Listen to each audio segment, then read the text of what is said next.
The Police High Command has launched a search for the persons behind a series of fake bomb threats that caused major disruptions to the sitting of external exams at several schools today. Several schools that should be.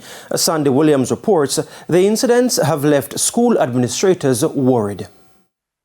Several schools across the island were on Tuesday the target of a series of fake bomb threats. In the corporate area, students sitting CXC exams at Kingston College and Campion College had to be relocated to other institutions. The fake bomb threat was issued to Kingston College in an email sometime last night. There were similar threats at Homewood Technical High School in Manchester, where external exams were also disrupted. About 7:45, the school's administrators received an email outlining that there was a bomb planted on a section of the school compound. The students, teachers, and school administrators were removed from the main buildings and assembled onto the playfield. Head of the Constabulary Communications Network, Senior Superintendent Stephanie Lindsay, says the police are seeking to find those responsible for the threatening emails. Well, what we are seeing now is a repeat of what happened last year, and we see where there seems to be a set of persons who are bent on creating mischief. We have done the national assessment, and from one indication it's an hoax. People are just being mischievous and disruptive. So we have cleared the investigation, and they have a discussion with the Ministry of Education and the schools, and we have worked with the protocol as to how we will treat these matters